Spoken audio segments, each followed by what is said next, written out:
My man, Brandon, it's good to see your face again. Now that it's been a couple months, how's married life? Couple months in, if I'm not wearing this, I'm a dead man, dude. That's the number one thing I've learned in married life, that your wife is the ring police. That was one of the hardest things for me in the first probably 6 months. I had people calling me out. What happened with your marriage? I don't see your ring. Where's the ring? I know. They pay attention, those viewers. Yeah, the viewers and just your coworkers too will call you out. And, exactly. I know it's been a little bit, but this one is has some meaning to both of us. A buddy from both of us. It's been a little while since we've had that connection in between, somebody that we share some history with. Right, and this is someone, like you said, there's history, but only like brief history, because our next guest I've never worked with, and I've seen a handful of times or more crossing paths in the two markets we're in. I'm currently in Albuquerque. He's in El Paso, and he's had stops in Oklahoma, now 2 in Texas, similar to me. I had 2 in Texas. So I want to talk to him about that, being in the Lone Star State for quite some time now. Without further ado, let's bring in someone that I imagine is a great hooper, from the amount of pickup basketball he claims to be playing, and hails from the state of Colorado, and is doing a fantastic job at KTSM, now the sports director there after being the weekend guy for a minute. Colin Deaver, a sports amigo you are now. What is up, bud? And first of all, thanks for having me, guys. Honored to be on, to be the guest that hopefully gets you guys back started doing this a little more often. I hope I can kickstart some things. Great to be on, and looking forward to the chat. Obviously, it's weird because I know both of you, but Brandon and I were talking before Mike jumped on. I think I've only met Mike like in person actually once, and it was at the 2015 national championship game. I was there watching my alma mater, Oregon. He was there covering it. I was standing in the first row of the bleachers, yelling down to him as he was filming on the field. Hey, what's up, man? That was the only time. That's our killer. One actual meeting in real life. But this business is so weird, man. Yes. Like you know people that you never actually met, but you can hop on a podcast and have a conversation, and it's like you've known each other for your entire lives. It's really weird, but one of the coolest things about business. And there's so much of that, like, small world business that I absolutely love. I mean, there are guys that we both know that are all over the map doing incredible things. And you get to say, man, I worked with him, or man, I hung out. He's a buddy of mine. Those are the cool little moments shared. I love that. So that also makes this show that we have a lot of fun reconnecting and just sort of revisiting those connections. Mike, where would you like to start with Colin? Because you both have the intertwining of Oregon. I don't know if you wanted to start before his Oregon days. Where would you like to start with Colin? So I actually want to take you back to Eugene and get your sort of your resume, your history from what you did there, because as I understand it too, we both share. We have some pretty close connections from back in our Eugene days, respectively, too. Absolutely. So Brandon was telling me you had my boy Joey McMurray on right at the start of the podcast. Great, Joey Mac, yes, sir. Yeah. So I got my start again, like you said. University of Oregon is where I went to school. Originally from Colorado, but went to Oregon for school. And basically, like, so from the time I was like a freshman in high school, I kind of knew I wanted to be in journalism in some way. I'd always I wrote for like the high school newspaper. And writing was like, when I went to school, like that was going to be my thing. Like, I wanted to write for the Daily Emerald at Oregon. But I got to Eugene and like was emailing them constantly, trying to just like hop on and do something with them, and like could never get a response back from anybody. And so I was like, well, screw this. I'll try something else to like get some bylines or get something. And went to the student radio station and hopped on with the sports department there. Shortly after I arrived, like it completely fell apart. The sports director, quote unquote, like got fired, quote unquote. And it was me and this other guy were the only 2 people there. So like my sophomore year in college at Oregon, like 19 years old, I'm calling Oregon volleyball games, Oregon soccer games, Oregon Pretty softball sweet. games. Yeah. The year, like the first year Oregon softball makes a super regional, like I called like 10 of their games for the student radio station. And so that was like, couldn't have been in a better place at a better time for that, to like get that experience. As a team is like on its rise up to becoming one of the premier programs in sport, and B, just like career wise to have that. I mean, you just don't get that opportunity. So from there, I mean, radio was kind of where I was for the majority of college. Junior, senior year, I was a sports director. That's where I met Joey McMurray, who is now the sideline reporter for Oregon football and the voice of the Ducks for men's basketball and baseball. He is blown up there. So that's where we got really close. But radio station, sports director there. And then my summer before my senior year of college, I interned at Mike's old station, KEZI, for Jake Zivin, Steven Nelson, who's now on MLB Network, and Eric Elkin, who actually works at the ABC affiliate in El Paso and is one of my best friends in the world, known him for 10 years. Interned for them and was just like, oh, this TV thing's kind of cool. I guess, cool. Yeah, I'll try this, and did stuff for the student TV station. I don't know. It wasn't the plan at all, but that's just kind of where the path led me. And 10 years later, here I am. I've been in 3 different markets. My first job out of college was in Lawton, Oklahoma. Shout out to Shady 580 if anybody's listening down there. I love that place. It's the center of the universe. Was there for 2 years. There went to College Station, Texas. Obviously, where Texas A&M is, covered the Aggies, Sam Houston State, Lynn College, high school football, this, that, and the other thing, whole SEC for 3 years, and then out to El Paso, where I've been for 4 years. As Brandon said, about just under 4 years as the weekend guy, and then since mid-April as the sports director here. So we only have you for a limited time. You're on the clock right now. So if you can, take me to each stop, Lawton, College Station, and now El Paso. And I consider this kind of like your second chapter in El Paso, moving up to sports director. It's a much different position from the hours you work to an extent. So take me to each stop and give me like the biggest thing you took away from each place, whether it be personal or whether it be from a professional standpoint, because I certainly took big elements of each stop, and I still carry it to Albuquerque. Sure. I think Lawton, I met some lifelong friends there for sure. Love that. And I don't, from a job standpoint, like it was huge. Obviously it's your first job. It's where you cut your teeth and like learn the ropes of everything. And it was a really good place to do it. I mean, there's good high school football. We had teams winning state championships, good high school basketball. Like you're an hour from OU, Oklahoma City Thunder. I covered the Western Conference Finals that year, like at 22 years old.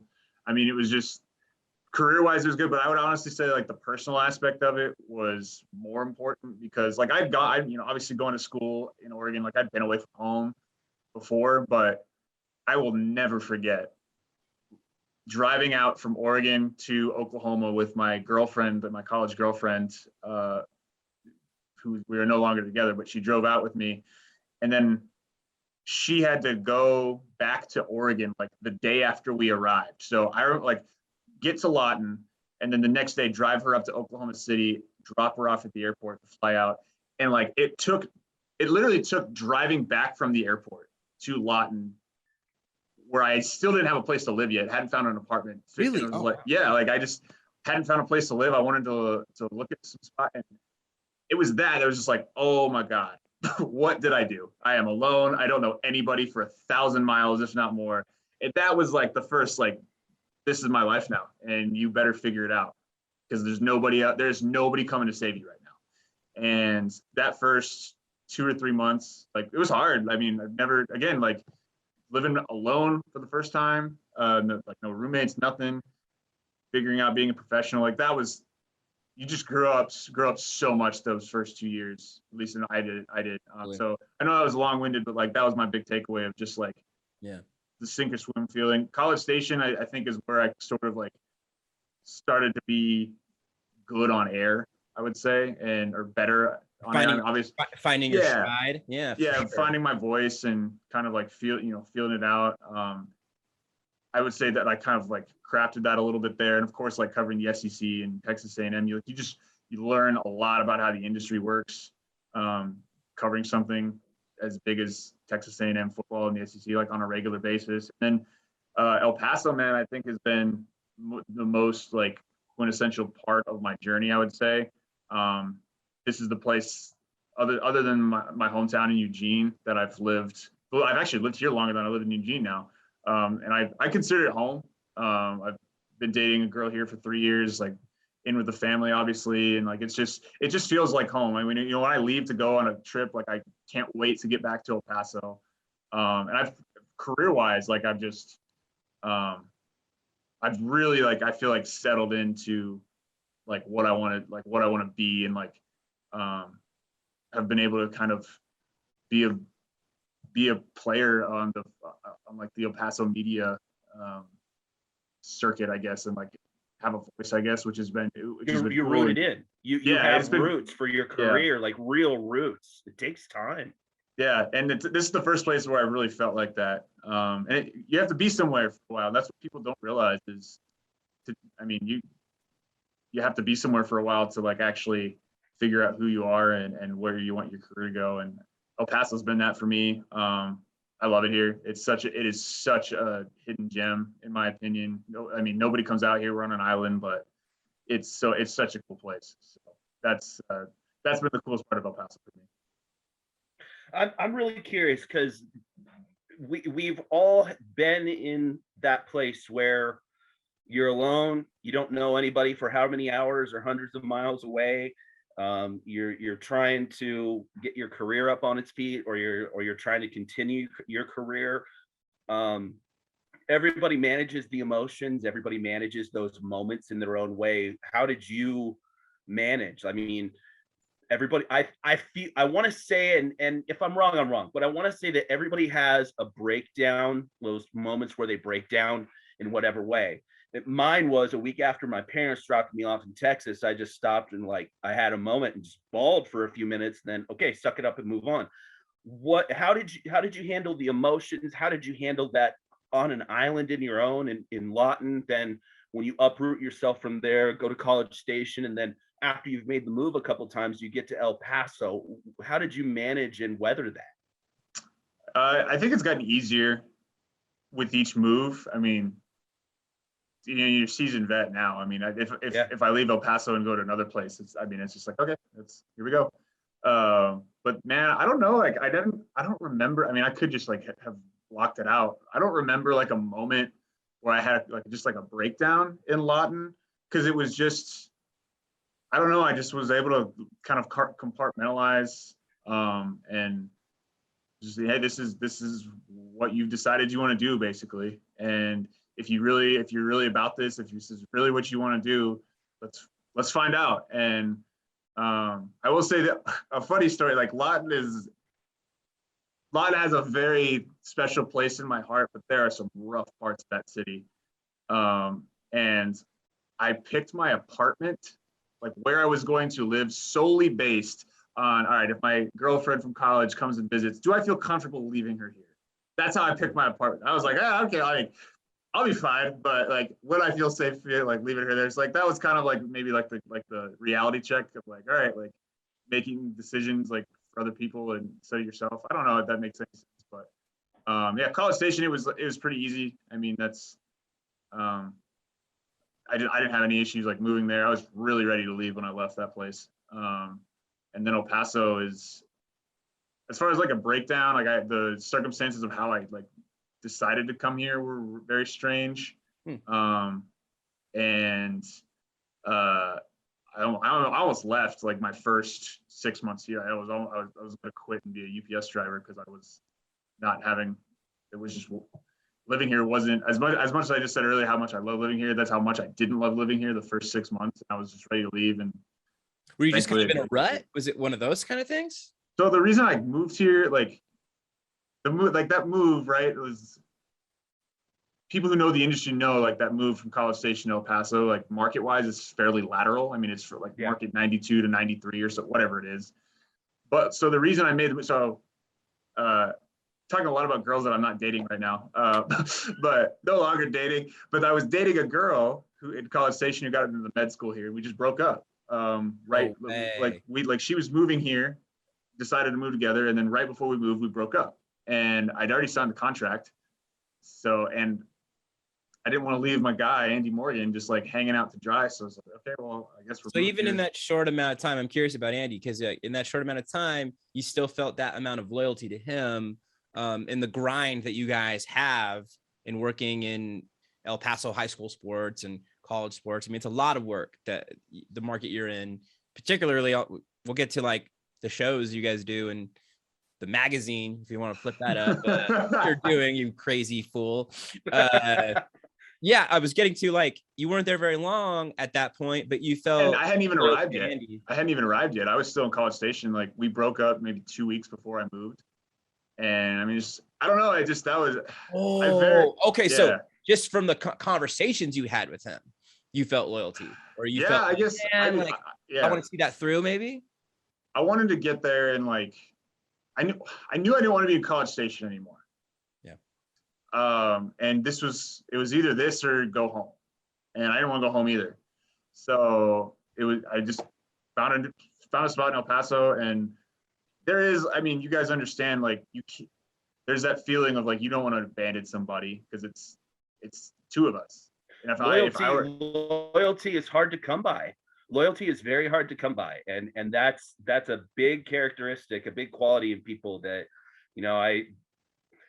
that was something I saw fade away over time in the places that I had been. So I had to say that to you, because I'm proud of you because of saying something like that. Not an easy. I couldn't. I don't know. I wouldn't. I just couldn't. Like, I never even met the guy, but like, I couldn't have lived with myself, honestly. Like, if I just said, all right, I know I just took this job, but see you later, man. Because he'd been working by himself for like a month and a half, 2 months at that point. Yeah. I was like, no, dude, I can't. Like, this guy has been working his ass off without me, and right.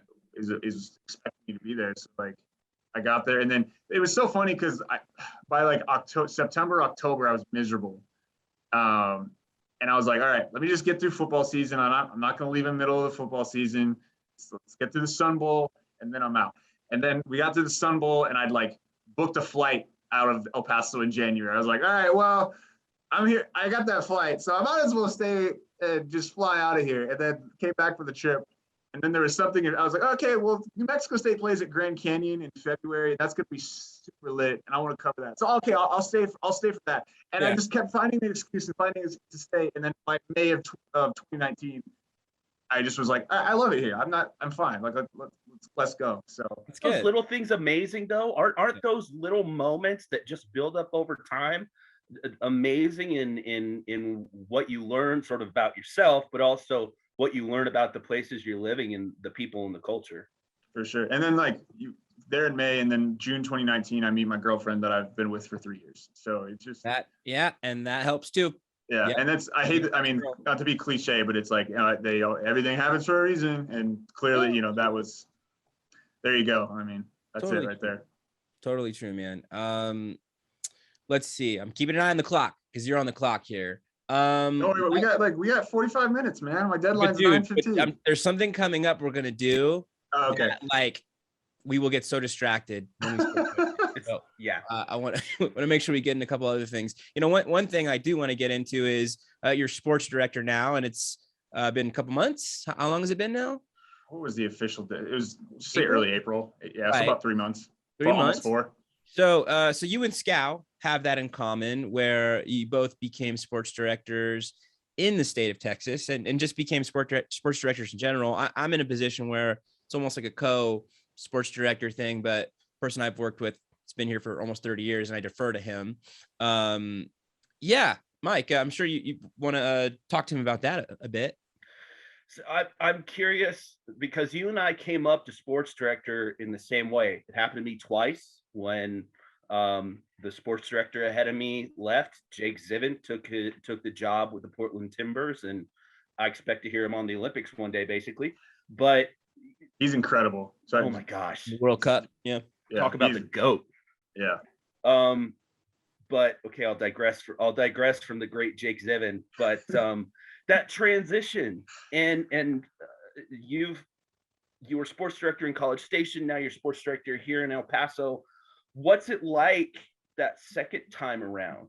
that first time around, we talked to a couple of people about that, but that second time around, I felt like it was unique for me because I followed an incredible sports director in both places, but I followed a sports director in Eugene who was he knew what he wanted. He knew how things needed to be. Jake was very much, this is what it is. This is what we're doing, and I expect the bar to be up here at all times. And so I always thought, wow, I got to keep the bar up there. What's it been like for you transitioning from number 2 up to number 1 after you've already done it before? So yeah, I've had, similar to you, like made the transition up from weekend guy to sports director. I did it in College Station, and I was 25, and I like I remember being 25 and being like, yeah, I'm ready for this. I look back, I was not ready. I was 100% way too young to have that job. And I think, I mean, it showed in like how not our coverage, like I always felt our coverage pretty good in College Station. But like this time around, I left College Station like not knowing if I ever wanted to be a sports director ever again. And I took this one being like, no, I'm ready. Like, Nice. This is the right move. I need to do this. Colin, I'm curious, at 25, how many sports people were under you as sports director in College Station? One, and he was 3 years older than me. Okay, so and he's now one of my best friends in the world, but like he didn't want to listen to the kid, which is I totally get. And that's where I wanted to go with this, because I've never I've been a number 2 and a number 3 below me. I've only had that dynamic, and I felt really none of them listened to me. I think I had 3 number 3s at my 2 stops in Texas under me, and they never listened to me, but I wasn't sports director. Yeah. What biggest things you've learned in trying to communicate with people and try to lead a department? Yeah. Just the biggest challenges you've had. Cause yeah, it's not easy. Yeah. Again, I mean, I want to speak more about like being, I guess, sports director now, just cause it's, that's what I'm in right now. But as far as like College Station, I mean, I just wasn't ready. I mean, that was just learning on the fly, like fire hydrant just every single day. Like it was it was a lot, and wasn't ready. But like that experience of not being ready and having to learn like every single day, trial by fire, helps me step into this. I mean, almost 10 years into the business, the guy Sam Guzman, who's working with me now as a weekend guy, I mean, he's 23, 24 years old, and that was a big part of it. It was like, I wanted to, like, so many people who, Jake Zivin being one of them, like guys that we've talked about tonight, like so many people were there for me when I was his age, and like trying to learn that it's like, all right, this is my chance and like my turn to like really pass it on. And I think like, I don't know, I'm not like, I don't think I'm an asshole of a boss. I hope not. Maybe get up to Sam on here. Maybe he'll tell you something differently. But like, I try to like have as much of like it's our team, like it's our sports department, and that's how Andy Morgan was, who's now our main anchor, was my sports director here at KTSM for 4 years. Like yes, he was in charge, and like we did, he like drove the coverage and everything. But like if I had an idea, if I wanted to do something, I mean, he would let me run with it. I try to do that within reason, of course. Like just making sure like we're covering everything we need to cover, and like getting our work done. And like I have a really high bar as well, because like our Andy and I's bar the last 4 years, we've set it really high, and I want to continue that. So I don't know if I have like a leadership trait. I guess it's just I just want things to be good, and I feel like I come in every day like ready to do the job at like the highest level, and work hard. And I hope that just like that comes across, and people are like, Sam or whoever it is, like is able to kind of, I guess, see that and want to do the same thing. Because Andy was like that. Andy worked his ass off, and it's really hard as the number 2 guy to come in and like you see your sports director like busting every single day. Like you can't take a day off. Right. So I try to do that. So yeah. I feel like I hear the same thing that Brandon and I have talked about, and a lot of the same things that I tried to do when I was sports director. Very much, this is a team, and we succeed, we Yeah. fail together. But just like I had to grow, I had to fall on my face to figure things out. I wanted Brandon to learn how to do that. I wanted that room to grow for anybody that worked with me, but with that responsibility and respect for the product that we have, that we still have high expectations, Right. and we're going to deliver certain things. It sounds like you sort of take that team mentality, because that's honestly, it's like, uh, sort of what I'm hearing is, it's not coach speak, but I can envision Dana Altman sitting there telling me about some of the stuff that you're talking about, man. Oh, I don't know, fellas. You gotta bend your knees. You gotta have a good base. You know, fellas. We're going to an NCAA tournament, fellas. We're the 10 seed. We're gonna upset some people. You gotta work together, guys. You gotta be like the Archelons, the EJs, the Joe Von Tatron, Sugar Bear. Hey, This is you so gotta far make your above. throws. Brandon's like, what are you guys doing? You gotta make your throws. This is that is a really good Dana Altman impression. My Right. goodness, that's a good It's one of Dana my Altman better. That's impression. one of my better ones. The lightning round. So the name of this whole thing is just fun. It's our take on it. It is the lightning round, but it is not so much lightning fast as it is. We're gonna enjoy this. We're gonna milk this for every ridiculous moment that we can. But it's 10 questions, 10 answers. They don't have to be super fast, but we're gonna take you down memory lane, or we're gonna get you to sort of explore some things. And so there is a bit of a flavor with this, because you're an Oregon guy. There are a couple other questions that are more Texas based. I'm going to start off with Texas before we move to the Oregon ones. But first up on the lightning round, you're a man of food. You enjoy tasty things in life like the rest of us do. And therefore, I know that you've tried your fair share of places in the El Paso area. So give me some of your favorite El Paso eats, because I am one. I had my wife's family is in Texas, so we travel what I call the ass crack of America, which is from Las Cruces to the north side of El Paso and all those cow farms in between. Give me some of your favorite El Paso eats. There's only a select few people who know exactly what you're talking about, and they're laughing right now because you're absolutely right.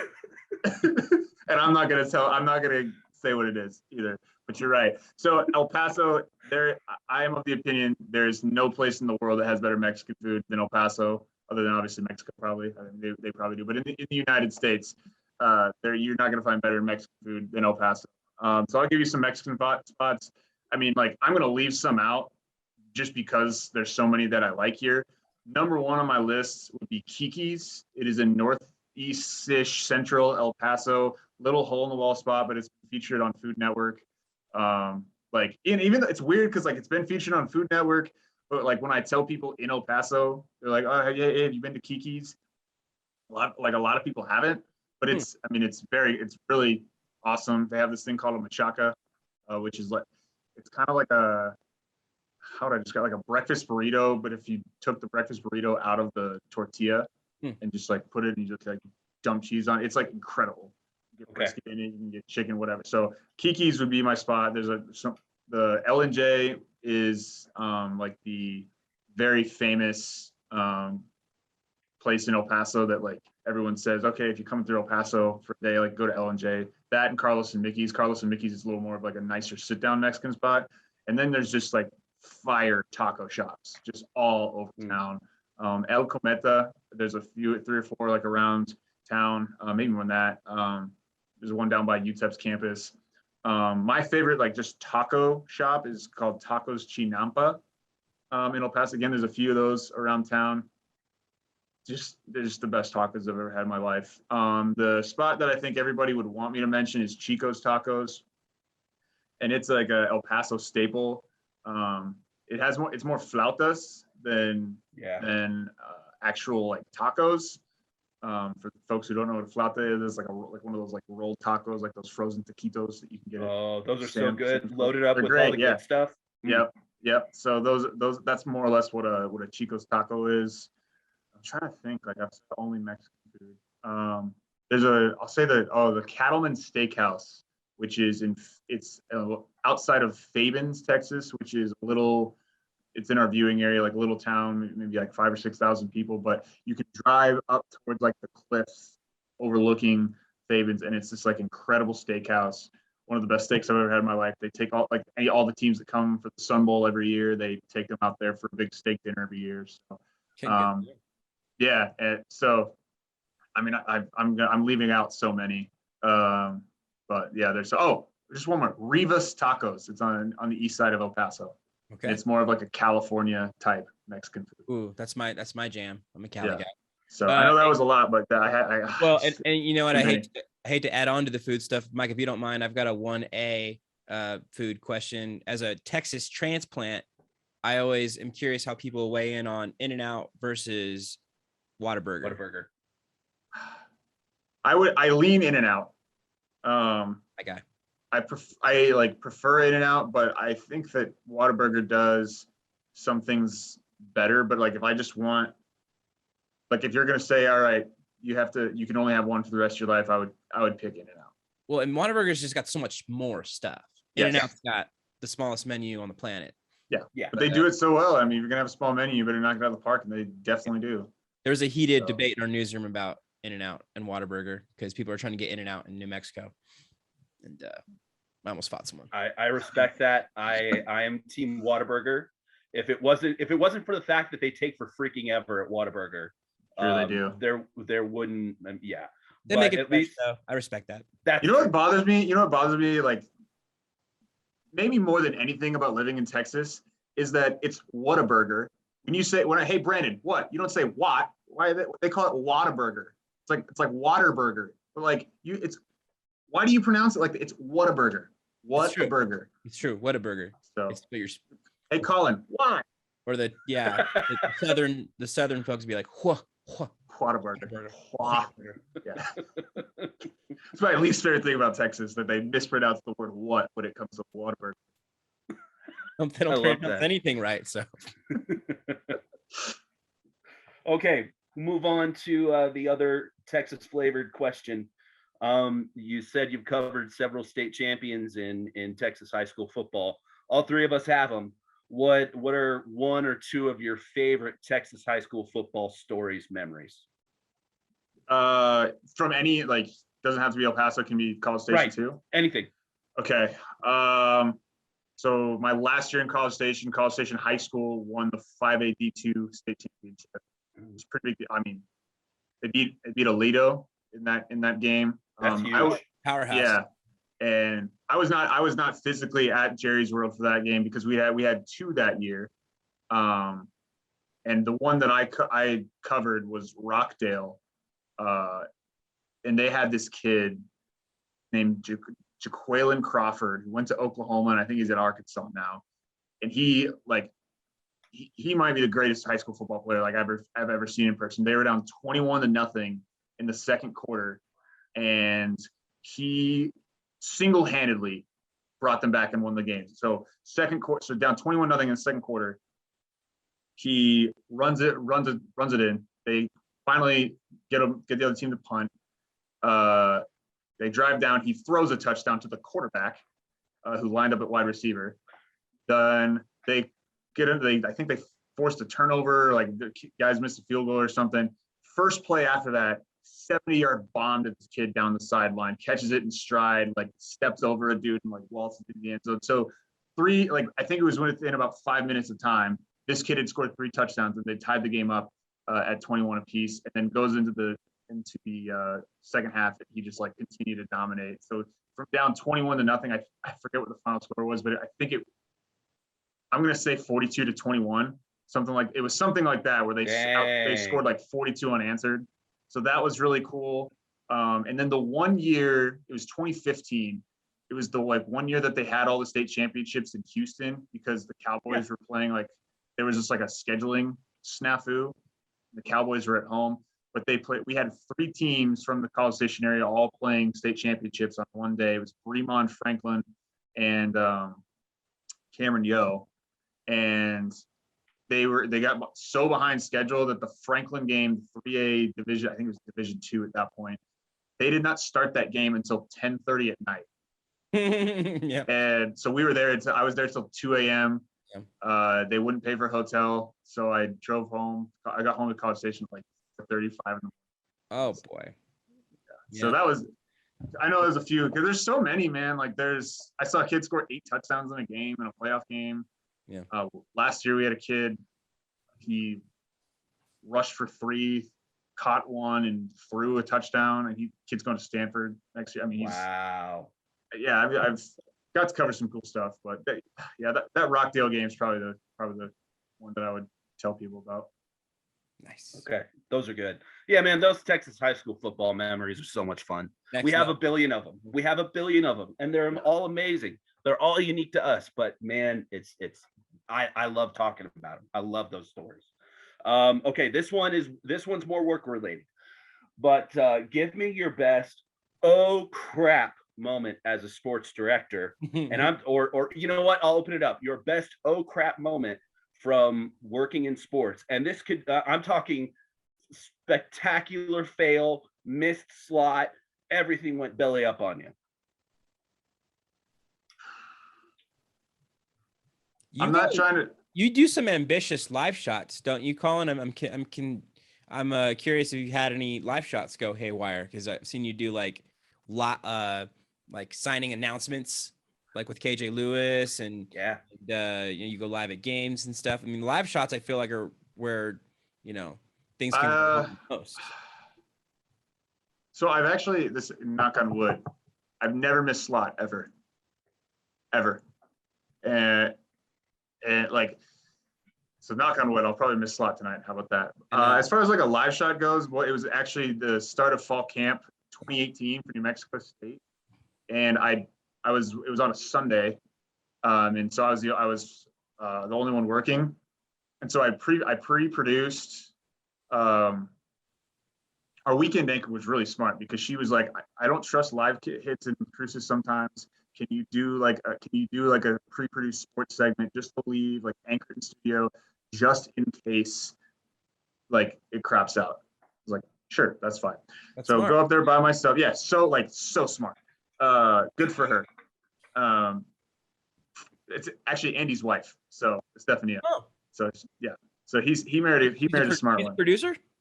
She was our weekend anchor at that point. Now she's a reporter now at a different station in town now. But so get up to Cruces. I've got Doug Martin.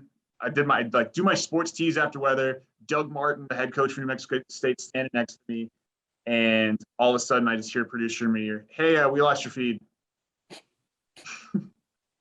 I was like, no, you gotta be joking me. So thankfully we just aired that segment, like the sports segment I had left. You had, oh my God, yes, that was but it was pretty embarrassing. Yeah, so it was pretty embarrassing though, like have the head coach for the Division I team it's like the second time I've met Doug, and just be like, so yeah, we just lost our feed, so yeah, that was pretty embarrassing. That would be like that's really the only one I can think of, like not that bad.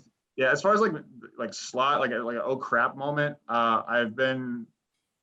it's kind of like the running joke in the newsroom that like on weekends when I was a weekend guy, like El Paso Locomotive games started. It's a soccer team for Mike, the soccer team in town. USL. Their kickoffs every Saturday night are at 7:30, which really means like 7:40. And I always stay till the end of the game and try to like grab a player post game afterwards. So like we're talking like 9:40 that I'm like getting this. So like I'm like I want to do this. I Saturday night, nobody's watching the local news, but it's like, no, I'm doing this. So I'll get it, get back to the station, and like I've been known to run into the station at 9:57 and have to do everything and be on air at 10:17. And I've never missed slot. So you're ballsy, dude. Yes, it's stupid. Would actually probably be a better word for it. But yeah, I guess I've been blessed that I had at least none that I can think of right now that are like super oh crap moments. But I'm sure now I'll have one in the next week. You got to text us if you do. I mean, when that happens, you got to let us know. No.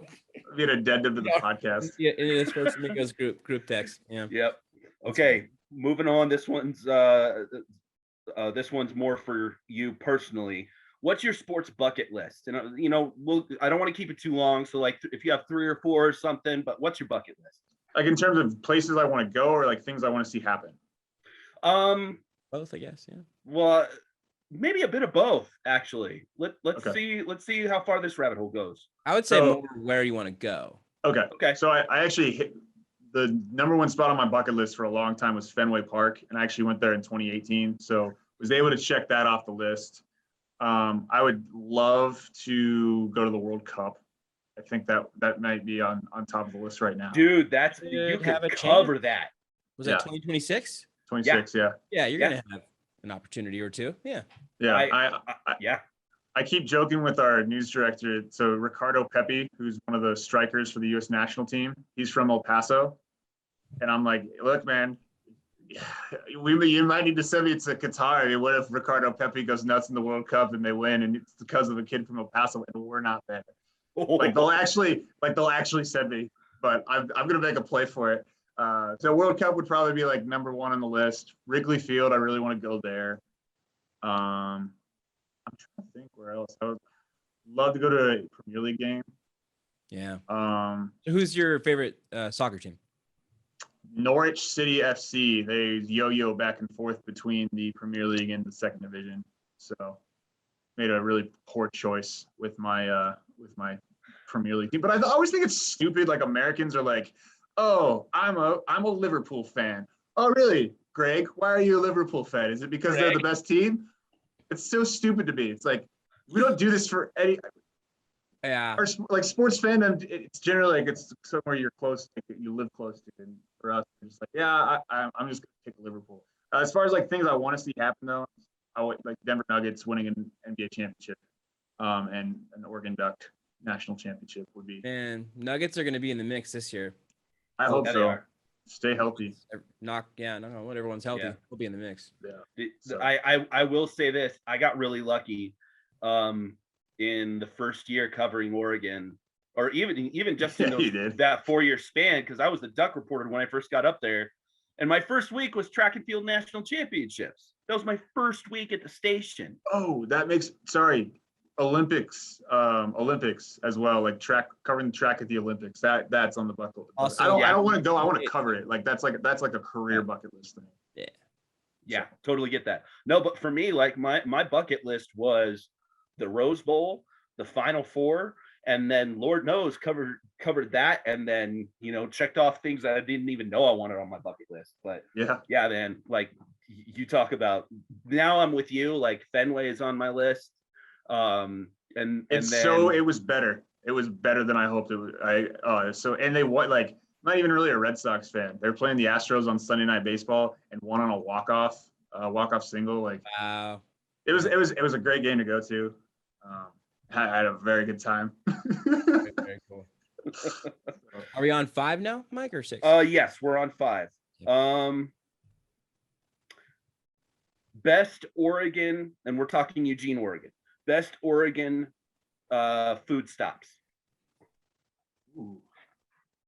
This is Eugene? Yeah. Or Hawaiian time. Yes. Oh, you want like just good Hawaiian food brought over to America? Hawaiian time is your place, man.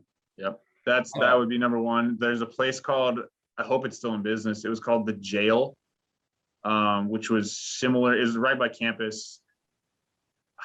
So somewhat similar to Hawaiian time. A little more greasy. It was very good. It was very good though. And then I'm trying to think what's one more. I'll give you one more. I've only been to Tracktown Pizza. Tracktown Pizza was also very good. The only place I've eaten in Eugene. Yeah. Why did you go there? Well, we were on our way back. It was last spring. What event were you covering? It was Olympic qualify. It was an Olympic qualifier on the outskirts of Eugene in a forest. Thurston.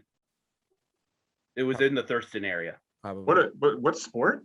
Track. It was an Olympic qualifier for track. Wasn't it the marathon though? No, it was just like 1500s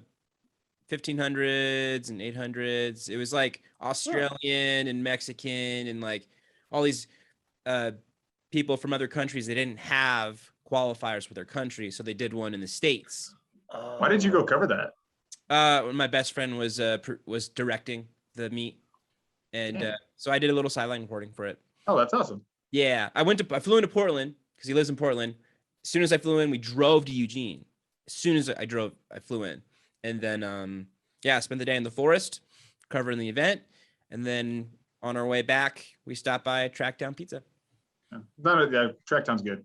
It's very good. It was good. So, yeah, Hawaiian time is top of the tops. So, for me, the one place I will always go to if I ever go back, there are actually two of them. Coburg Pizza and then Cornucopia. Oh yeah, Cornucopia. I forgot about that place. Dude, did you do trivia with KZI when you were there? I think they started doing that after I left. Okay. Dude, we killed it trivia. We I bet. killed it trivia. So much fun. Like trivia night? Yeah, they do. It was like Tuesday night trivia night. And constantly it's like our table of folks from the station would win. So we would always save those and because they give you gift cards and we would use them for appetizers the next week. Right. Yeah. It was perfect. It was you're a solid trivia partner. Yeah. One more food spot in Eugene, which is no longer in business, sadly. Papa's Soul Food. Oh, they closed? Yeah, they've been out of business 3 or 4 years now. No, it's before COVID.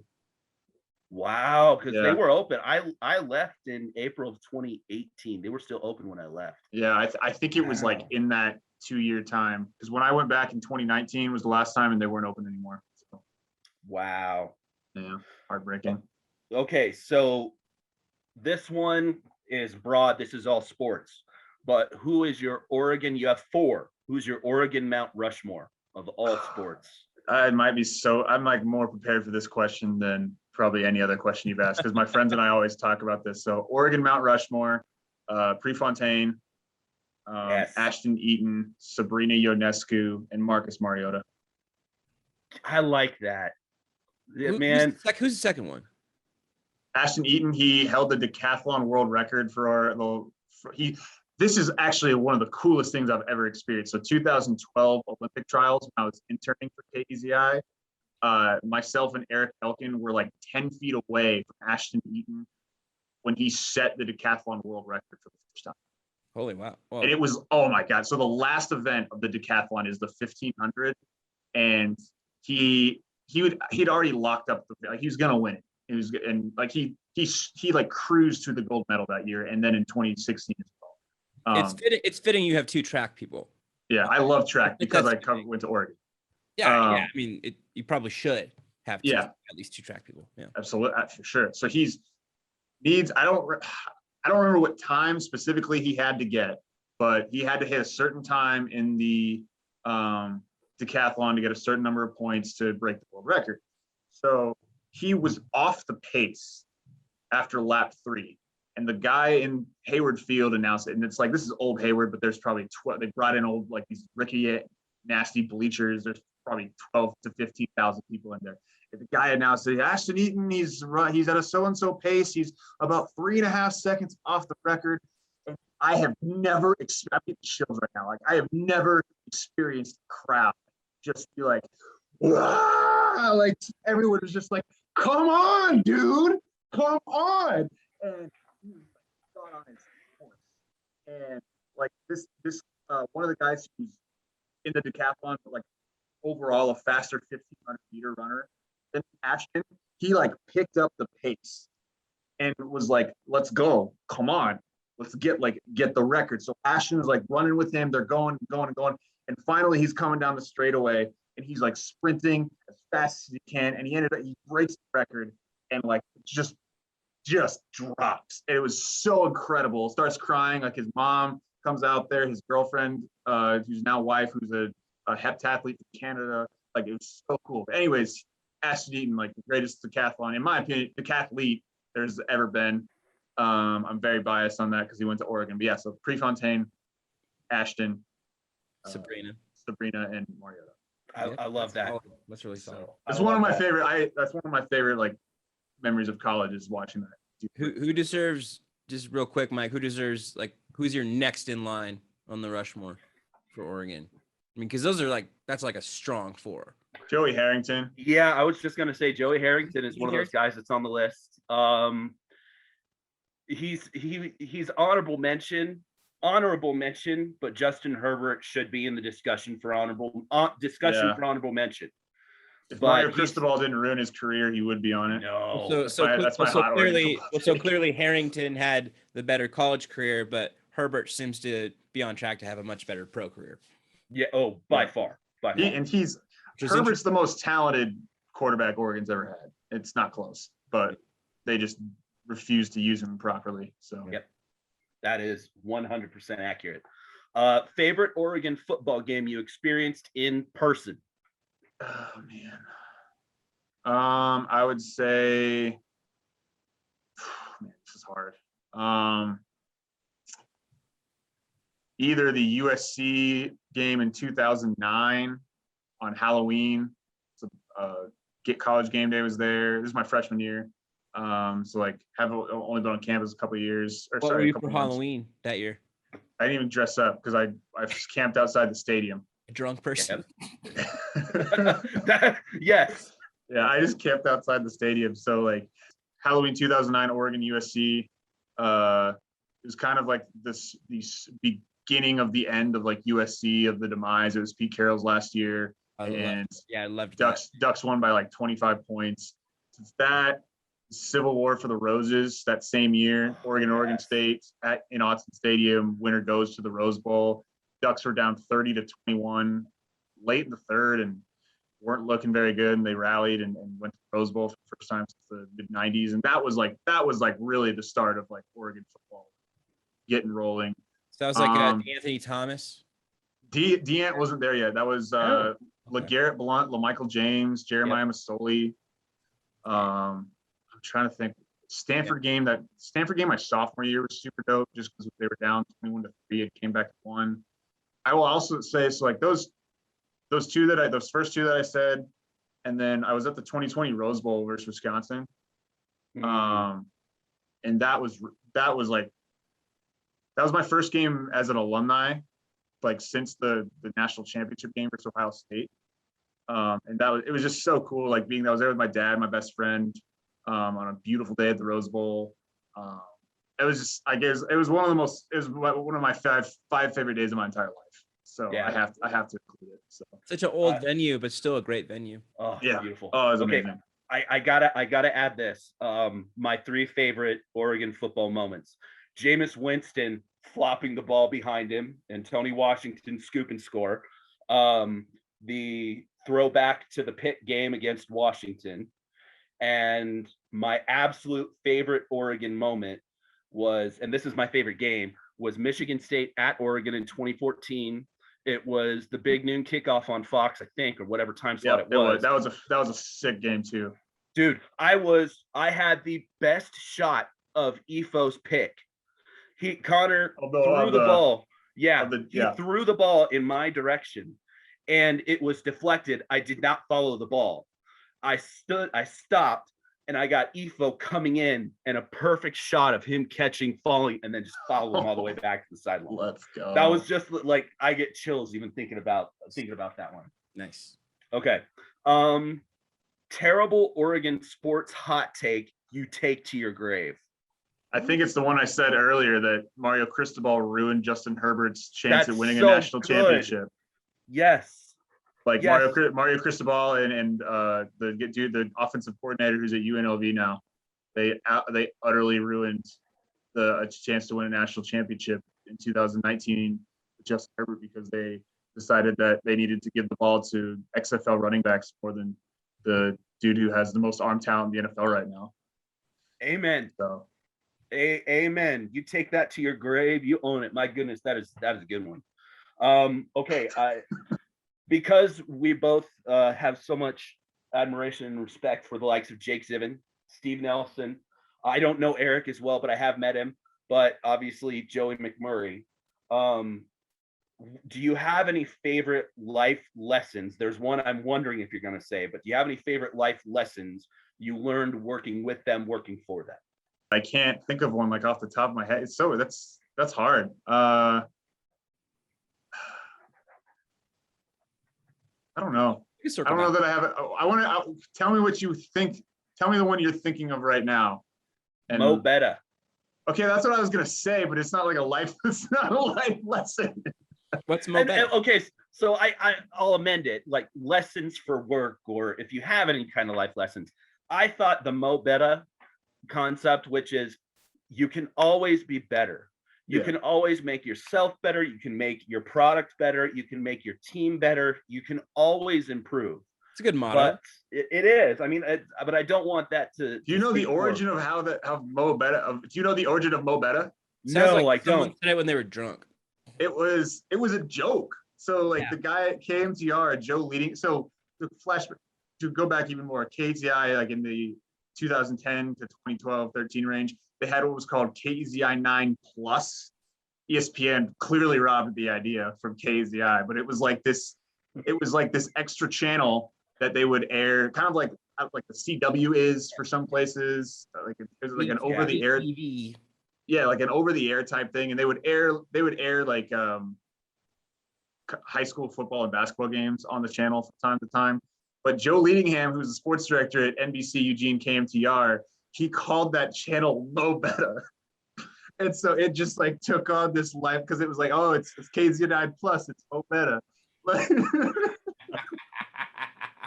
Oh my gosh, that's the best. Yeah, so it took on a life of its own. I didn't realize that Jake, by the time you worked for him, it turned it into like a motivational speech. Though. Yeah, it was never like a legit motivational thing, but it was always and shout out to hashtag Twitterless Joe Hathaway. Yes. So that also turned into a like that's something we said that's something that Joe would say that because he always wanted to, he was a perfectionist. But it turned into like Steven and Jake did say that it was never hardcore motivational, but it was always one of those things. Don't be, the Joe Leadinghams or the people, when everybody else fails spectacularly and in an embarrassing way, don't be that. Be better. Yeah. Joe ended up in Nashville. I actually love Joe. He was like hilarious and good at him, and they were so understaffed. I worked at KMTR after Joe left to go to Nashville. I left that out, but like Alex Drude and I held down the sports department for 3 months, and then and then Sinclair laid us off. So. Yeah, good old Sinclair. Another day. We're getting up against the clock. Where are we at now? Like 8, This 9? is the last. No, this is the last one. Oh wow. This is. We have one question that sticks with us with everybody that we talk to, and it is completely not sports related, but I know for a fact everybody has one of these. So what is your favorite movie that you are ashamed to admit? Guilty pleasure. Guilty pleasure movie that everybody like it's a terrible movie, but everybody has that terrible movie they love. I can't just give you one. That's fine. What those teen movies that Netflix puts out like once every 3 or 4 months. Yep. Like there's like these high school coming of age, like they're always set at like the beginning of summer, and like the guy and the girl meet, and like how they should be on Lifetime.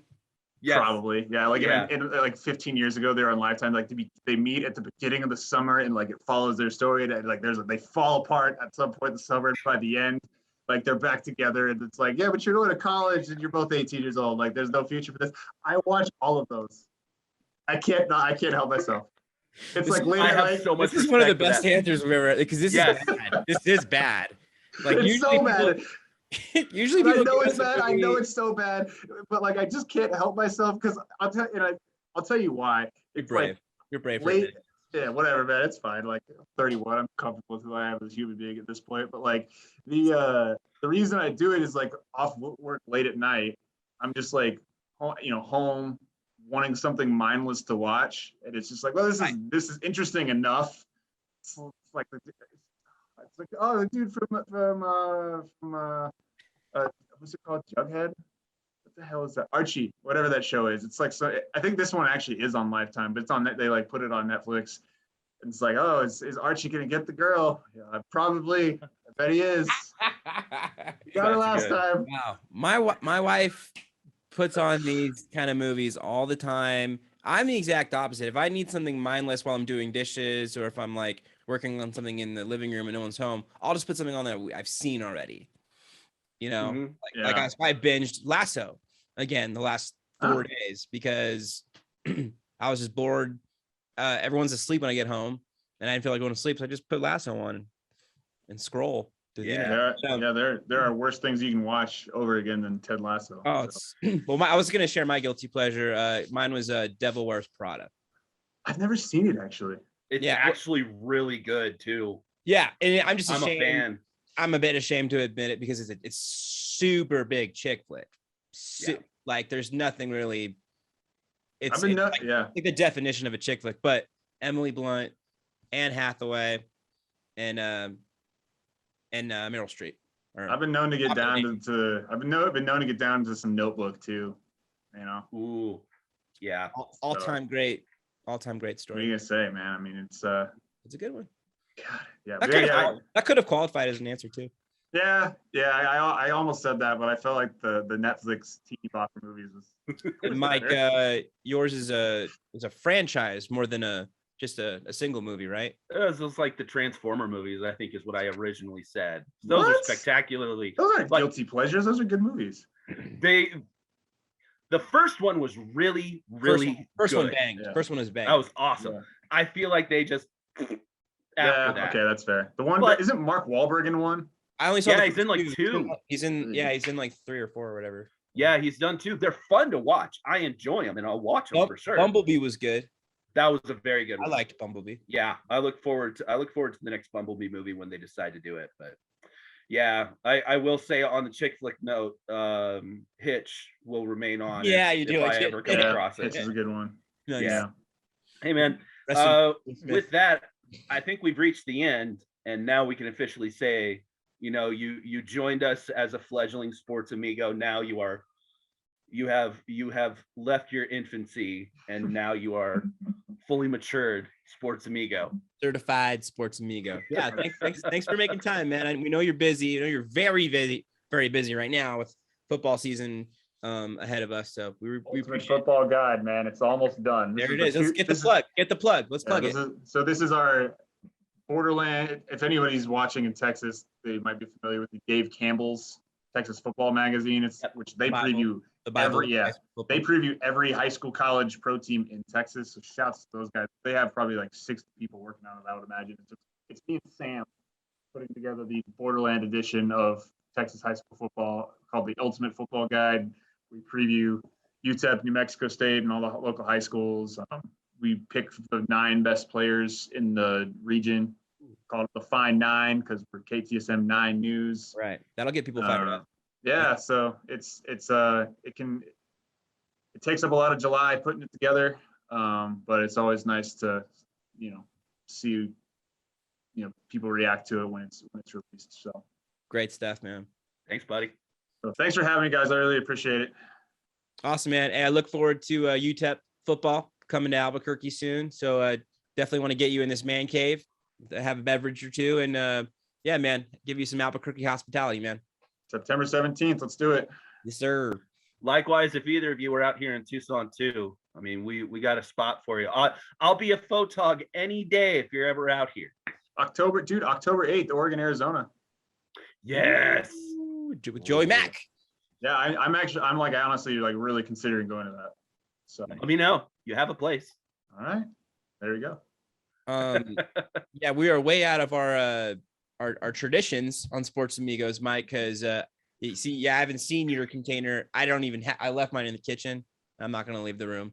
But what we normally do a toast at the end. So I'm just gonna have a pretend drink. Yeah, that's the way we cap off every Sports Amigos episode. So we salute you for making the time, and we'll see you soon, dude. Can't wait. Thank you, guys. Cheers. Thanks, buddy.